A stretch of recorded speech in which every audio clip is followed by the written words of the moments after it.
sekarang nih kamu mau ngapain? Di sini kami akan menganalisis tentang penggunaan AI terhadap akademik dan kualitas tugas kuliah mahasiswa Universitas Siliwangi. Di sini pertama-tama saya akan memperkenalkan terlebih dahulu. Perkenalkan, nama saya Raffi Arya Saputra dan rekan-rekan saya juga akan memperkenalkan dirinya masing-masing. Boleh kepada teman-teman saya? Halo semuanya, perkenalkan nama saya Silva Fauzia Dedina. Halo teman-teman, perkenalkan nama aku Fiori Kanada. Halo semuanya, perkenalkan nama saya Yudi Hafiz. Dan halo semuanya, perkenalkan nama saya Aldi Muhammad Fardan. Dua. Bagaimana sebelum masuk ke penelitian proyek kita, alangkah baiknya kita membuat proposal penelitian yang terlebih dahulu seperti teman-teman kita yang sedang melakukan proposal penelitian di sini.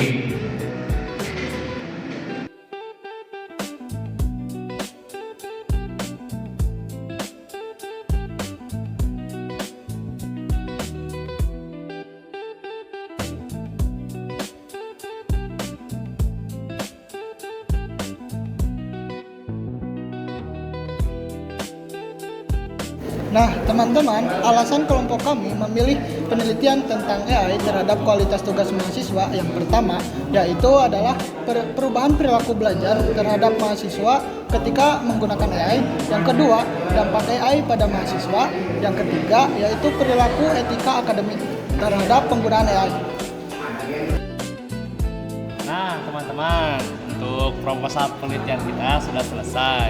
Untuk sekarang, proposal penelitian ini akan dikirimkan kepada dosen yang bersangkutan untuk di ACC.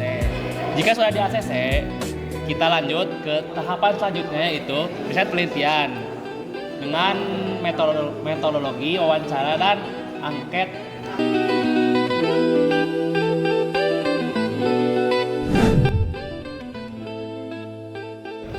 Oke, baik, di sini saya akan mewawancarai salah satu mahasiswa Fakultas Teknik. Baik, perkenalkan terlebih dahulu, namanya siapa, jurusannya dari mana? Perkenalkan, nama saya Bagas Saputra dari Informatika Angkatan 25. Perkenalkan, nama saya Muhammad Ilham Mutakin dari Informatika 25. Perkenalkan, nama saya Robi Aditya dari jurusan Sistem Informasi Angkatan 2025. Baik, perkenalkan, nama saya Muhammad Farul Rizky, saya berasal dari jurusan Sistem Informasi.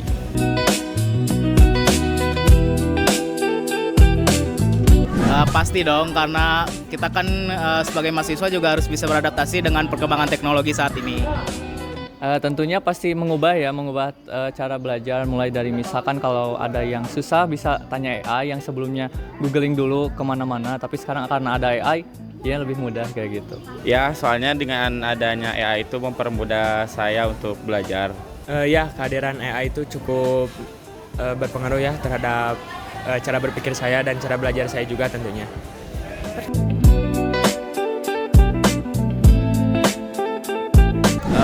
Enggak juga sih, karena kita kan kalau menggunakan AI juga kita harus pandai-pandai nge-prompt, jadi kita harus juga menyusun perintah-perintah agar hasil dari AI tersebut sesuai dengan keinginan kita. Tentunya AI bukan menjadi alasan untuk menjadi pasif ya, jadi justru dengan adanya AI kita perlu lebih aktif lagi buat mencari hal-hal yang baru dari AI tersebut gitu. Karena emang lebih gampang sih cari informasinya, lebih luas gitu. Kalau dibilang pasif mungkin cukup iya ya, karena di zaman sekarang tuh AI itu bisa membantu kita dalam segala hal gitu. Jadi cukup kita memasukkan hal apa yang kita inginkan, nah nanti dia mencari solusinya sendiri gitu.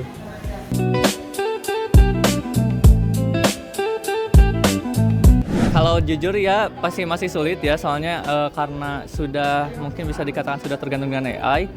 Adanya AI itu justru mempermudahkan. Nah, karena karena sulit ya. Iya, sulit. Karena sebuahnya sulit jadinya mudah karena AI gitu. Iya, terima kasih. Enggak sih, karena menurut saya sumber dari informasi itu nggak dari AI aja ya, bisa dari YouTube, bisa dari Google biasa juga bisa. Jadi selama nggak ada AI juga dulu bisa kok, kayak Brandly.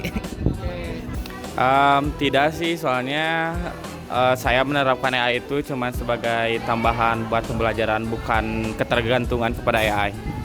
Untuk beberapa kasus mungkin cukup sulit dikarenakan ada beberapa materi yang tidak saya mengerti, jadi saya juga meminta bantuan kepada AI untuk membantu saya dalam menyelesaikan tugas perkuliahan.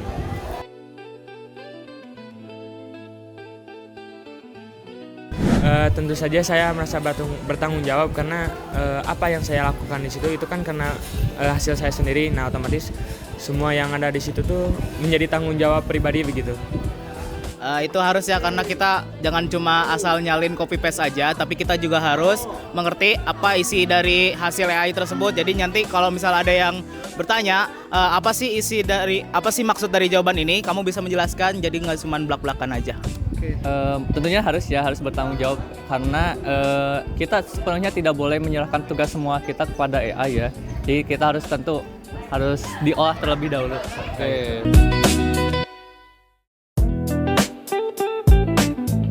Ya kayak tadi maksudnya gitu. Kita boleh menggunakan AI asalkan kita paham apa isi dari jawabannya itu gitu. Jangan cuma copy paste aja gitu. Jadi kalau orang bertanya apa sih maksudnya, jadi kita bisa ngejelaskin gitu. Tentunya jangan copy paste 100% dari AI, sama kita harus pilih-pilih dulu. Jadi kalau saya pribadi sih lebih ke sebagai acuan sih AI itu. Jadi informasi semuanya itu di sana, tetapi tidak ketiplek dari AI. Tapi saya juga ganti beberapa kata ataupun kalimatnya. Mungkin kalau batasan kita tuh mungkin tidak, batas etisnya tuh kita tuh tidak menjiplak semua hasil yang diberikan oleh AI. Jadi kita tuh sekedar mencari referensi, kemudian kita membuat sendiri begitu mungkin.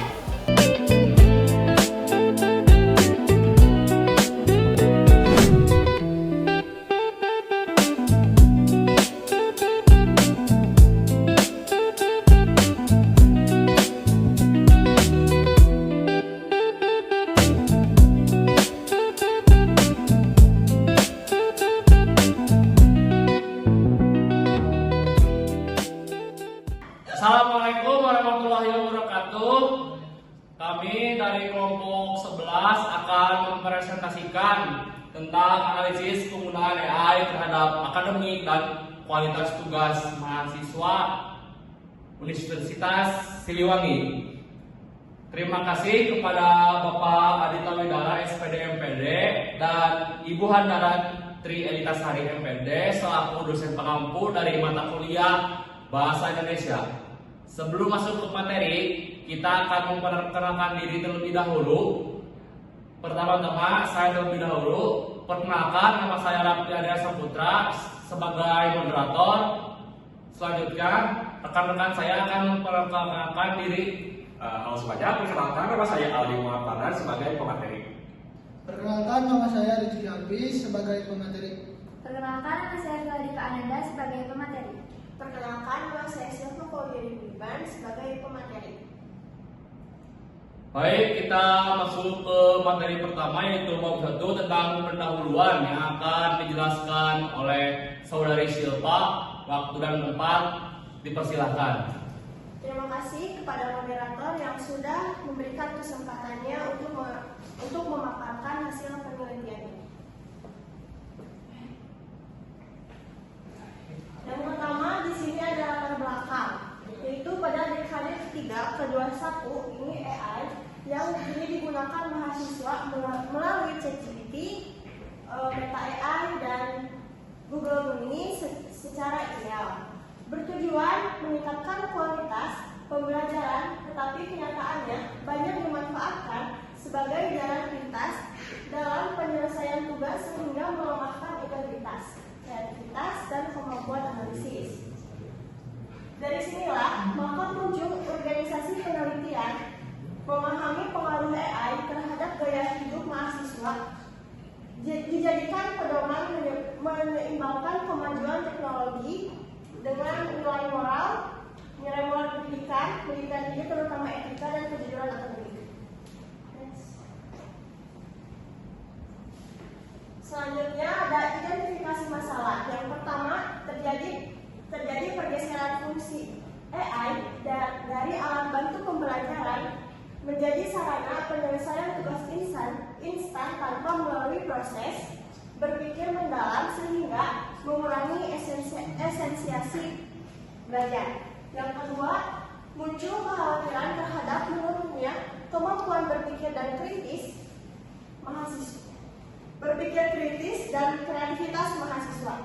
Dan yang terakhir, perubahan gaya hidup mahasiswa yang semakin mengutamakan kecepatan dan kemudahan berpotensi menurunkan nilai tanggung jawab, orisinalitas, dan moralitas akademik. Tujuan penelitiannya yaitu untuk mengetahui dan menganalisis bentuk perubahan perilaku belajar mahasiswa setelah mengintegrasikan teknologi kecerdasan buatan AI dan aktivitas akademik mereka. Yang kedua, untuk mendeskripsikan tingkat pemanfaatan kecerdasan buatan AI oleh mahasiswa dalam kegiatan akademik dan pengaruh terhadapnya proses pembelajaran. Yang terakhir, untuk menganalisis sejauh mana penggunaan kecerdasan buatan AI mengaruhi etika dan integritas akademik mahasiswa dalam menyelesaikan tugas karya ilmiah. Selanjutnya ada manfaat penelitian. Yang pertama, wawasan literatur, yaitu menambah wawasan dan literatur ilmiah mengenai pengaruh penggunaan kecerdasan buatan AI terhadap perilaku belajar, etika, dan integrasi akademik mahasiswa. Yang kedua, pemahaman penggunaan AI, yaitu memberikan pemahaman mengenai cara menggunakan AI secara bijak, etis, dan bertanggung jawab dalam menyelesaikan tugas akademik. Yang terakhir ada kritis dan orisinalitas, yaitu mendorong mahasiswa untuk tetap mengembangkan kemampuan berpikir kritis dan orisinalitas meskipun menggunakan bantuan teknologi AI. Cukup sekian, saya kembalikan kepada moderator. Terima kasih kepada Saudari Silva telah menjelaskan materi bab 1. Di bab 1 kita jadi tahu isinya ada apa aja. Yang pertama tadi dijelaskan ada latar belakang, lalu ada identifikasi masalah, lalu ada tujuan penelitian, dan terakhir ada manfaat penelitian. Selanjutnya kita lanjut ke materi yang kedua, yaitu bab 2 tinjauan pustaka yang akan dibacakan oleh Saudara Rizky Hafiz. Waktu dan tempat dipersilakan. Oke, baik, terima kasih kepada moderator yang telah memberikan kesempatan kepada saya untuk memaparkan presentasi yang selanjutnya adalah bab 2 bagian tinjauan pustaka.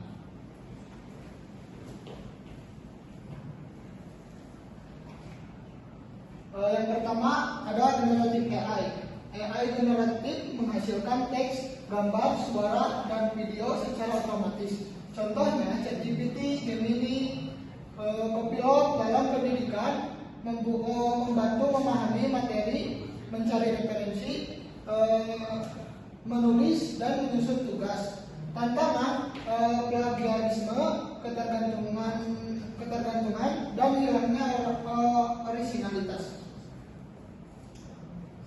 Selanjutnya ada akademik berarti ruang untuk menyampaikan gagasan, menerima ilmu, dan menguji pengetahuan secara jujur dan terbuka.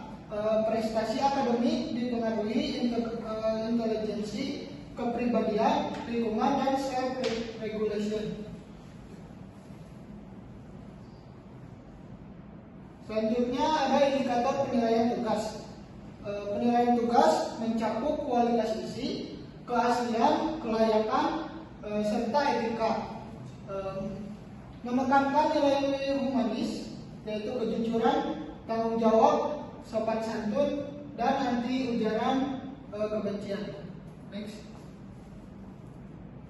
Lalu ada hubungan AI dengan kualitas akademik, dan ini ada dampak positif dan dampak negatifnya. Untuk dampak positif yaitu meningkatkan efisiensi belajar, membantu struktur penulisan dan ide, dan untuk dampak negatifnya yaitu ketergantungan berlebihan, menurunnya kemampuan berpikir kritis dan kreativitas, resiko plagiarisme, dan hilangnya orisinalitas. Selanjutnya ada penelitian terdahulu. Penggunaan kecerdasan buatan yaitu AI dalam pendidikan tinggi memberikan dampak besar kepada proses akademik mahasiswa, terutama dalam menyelesaikan tugas kuliah. Menurut tren tahun 2025, AI itu membantu meningkatkan efisiensi, mempermudah akses informasi, serta mendukung penulisan, peringkasan, dan pemahaman materi sehingga tugas menjadi lebih rapi dan profesional. Namun, meningkatnya ketergantungan pada AI tersebut dapat menurunkan kemampuan berpikir kritis dan kemandirian belajar, serta tetap memerlukan revisi agar sesuai standar akademik dan terhindar dari plagiarisme. Karena itu, pemanfaatan AI harus diimbangi etika akademik dan kemampuan berpikir reflektif agar benar-benar mendukung kualitas pembelajaran dan tugas mahasiswa secara berkelanjutan.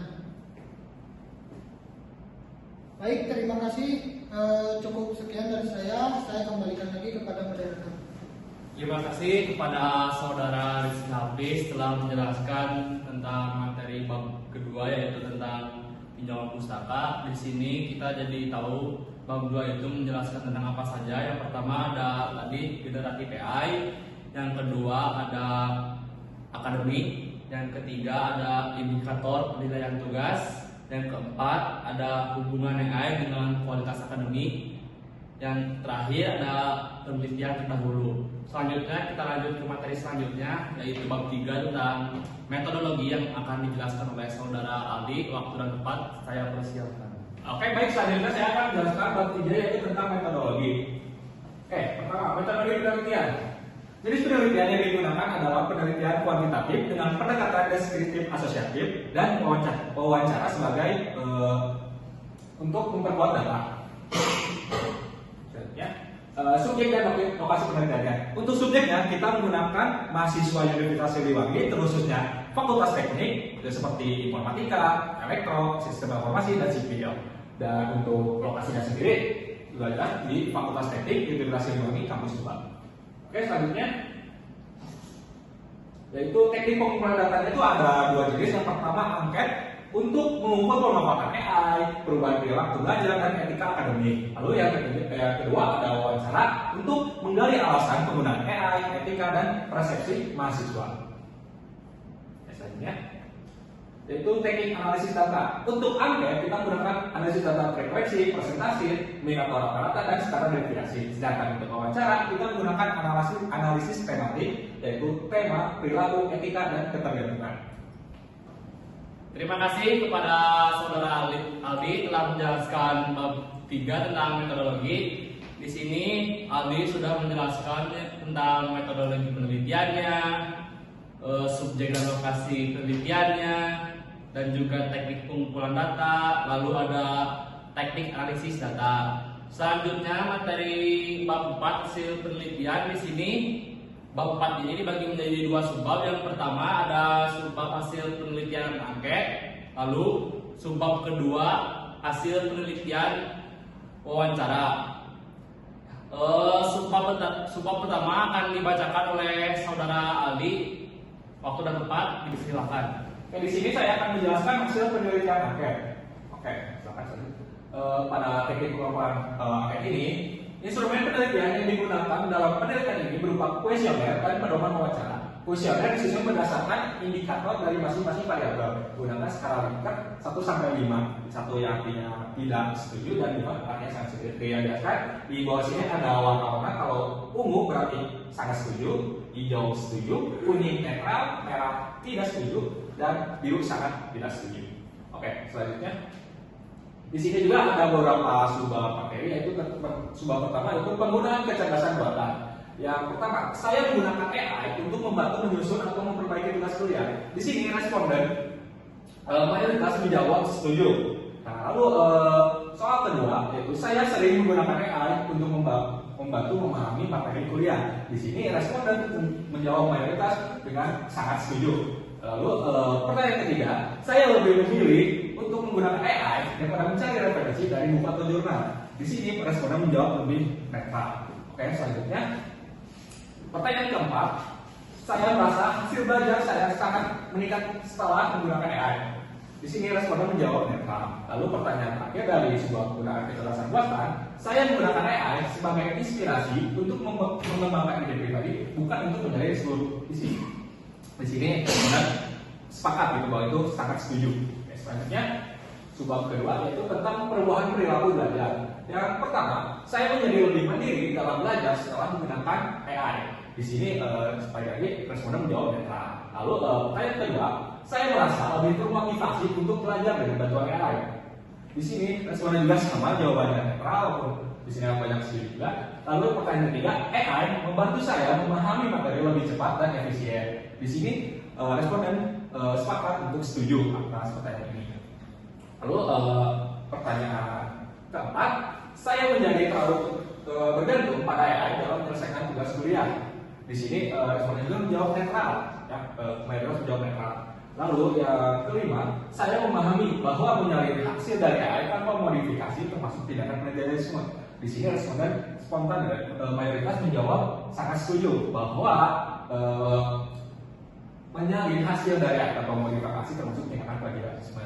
Oke, selanjutnya yaitu nomor 6, saya selalu mencantumkan sumber jika menggunakan hasil dari AI dalam tugas saya. Para responden sepakat untuk menjawab setuju.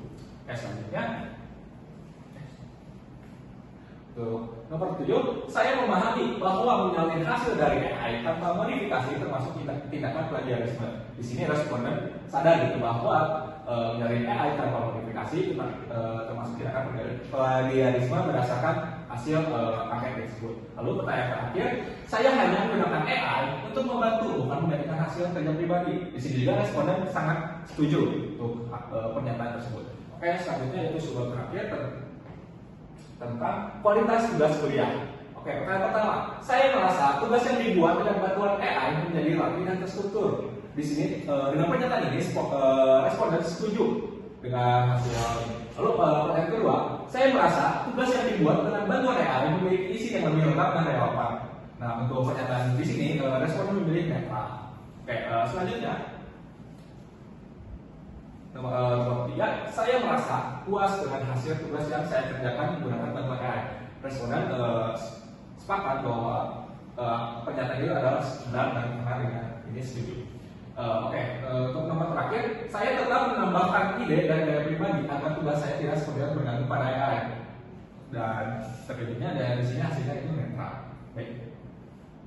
Oke, itu adalah hasil. Terima kasih kepada saudara Aldi telah menjelaskan hasil angket yang telah kita berikan kepada teman-teman kita di ranah Fakultas Teknik ini. Selanjutnya, materi selanjutnya yaitu tentang subbab yang kedua, hasil wawancara yang akan dijelaskan oleh saudari Viola. Waktu dan tempat dipersilakan. Baik, di sini saya akan menjelaskan hasil wawancara yang sudah kita lakukan. Nah, pertanyaan pertama itu, apakah kehadiran AI mengubah cara belajar dan berpikir? Secara umum, mayoritas responden itu mengakui bahwa kehadiran AI mengubah cara mereka belajar dan berpikir. Nah, perubahan ini itu sebagian besar dinilai positif dalam hal efisiensi dan akses informasi.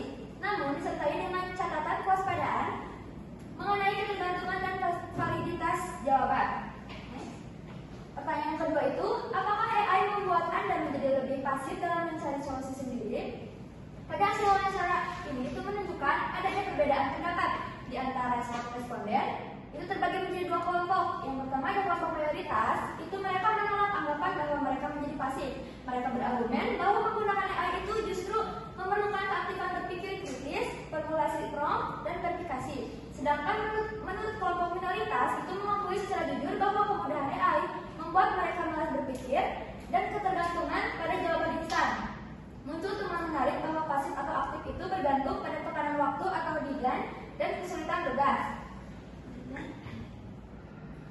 Pertanyaan yang ketiga itu, apakah Anda merasa sulit menyelesaikan tugas tanpa bantuan AI?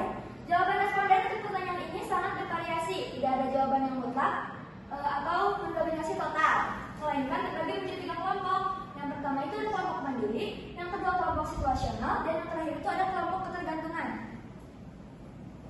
Lalu pertanyaan keempat, apakah mahasiswa merasa bertanggung jawab terhadap hasil belajar meskipun menggunakan bantuan AI? Mayoritas responden akan merasa bertanggung jawab atas tugas mereka meskipun dibantu AI. Bagi mereka, arti bertanggung jawab itu bukan lagi soal siapa yang mengerti tugasnya, tetapi soal siapa yang mengerti isi materinya. Selama mereka bisa menjelaskan kembali dan memahami materi yang diberikan AI, mereka itu merasa integritas mereka tetap terjaga. Namun, ada batasan tegas jika hanya sekedar copy paste tanpa membaca atau memahami atau asal jadi, mereka sepakat bahwa itu adalah tindakan yang tidak bertanggung jawab. Selanjutnya, ada pertanyaan bagaimana mahasiswa menentukan batas etis dalam menggunakan AI untuk membantu tugas akademik.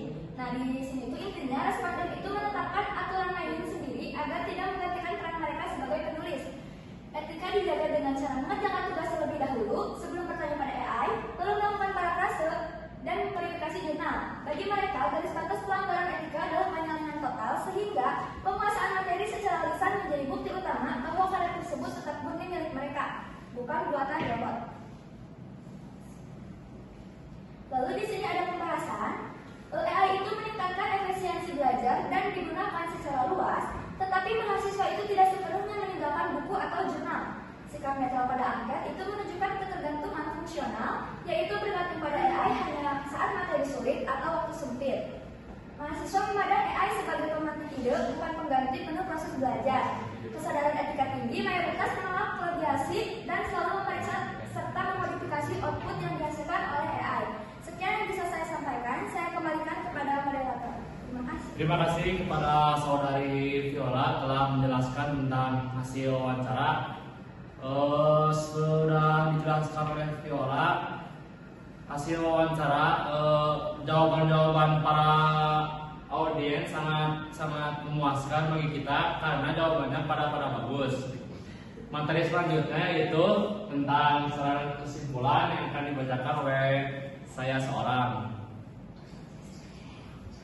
Sarannya yaitu mahasiswa perlu memanfaatkan AI secara bijak untuk mendukung bukan menggantikan proses berpikir kritis. Sementara dosen dan institusi sebaiknya menyusun pedoman etika penggunaan AI serta menerapkan evaluasi yang menuntut pemahaman materi agar kualitas akademik tetap terjaga dan dapat menjadikan rujukan bagi penelitian lanjutan terkait dampak AI terhadap perkembangan akademik mahasiswa. Lalu selanjutnya ada kesimpulan. Penggunaan AI memberikan dampak positif terhadap efisiensi dan pemahaman materi mahasiswa, namun kemandirian belajar masih bersifat situasional karena ketergantungan pada AI meningkat ketika menghadapi materi sulit atau tenggang waktu.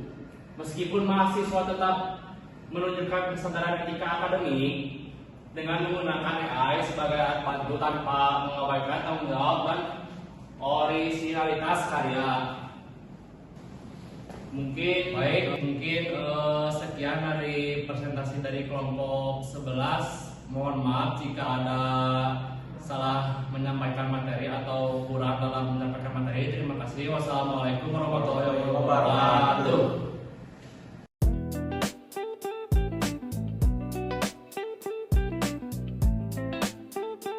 Oke, teman-teman, yang terakhir yaitu adalah pembahasan secara keseluruhan untuk bab 4. Ada 3 poin besar. Pertama, AI dipakai sangat luas untuk membantu mengerjakan tugas mahasiswa dan referensi belajar. Yang kedua yaitu cara belajar menjadi lebih efisien. Mahasiswa sekarang belajar itu menjadi lebih praktis.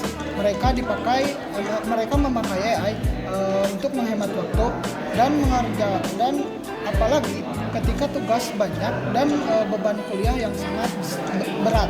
Yang ketiga yaitu etika akademik tetap terjaga. Walaupun memakai AI, mahasiswa tetap sadar bahwa AI tidak boleh mengerjakan tugas semuanya. Jadi mahasiswa itu harus memparafrase kembali, mengedit kembali, dan bertanggung jawab atas hasil belajar menggunakan AI. Baik, untuk sekian dari saya cukup. Terima kasih. Nah, baik teman-teman, sekarang kita sudah di penghujung akhir video dokumentasi. Kita sudah melakukan beberapa tahapan seperti yang pertama tahapan pembuatan proposal, lalu tahapan melakukan penelitian seperti wawancara dan penyebaran angket, lalu yang terakhir yaitu tahapan pembahasan hasil penelitian. Nah, mungkin sekian dari kelompok 11. Terima kasih. Wassalamualaikum warahmatullahi wabarakatuh.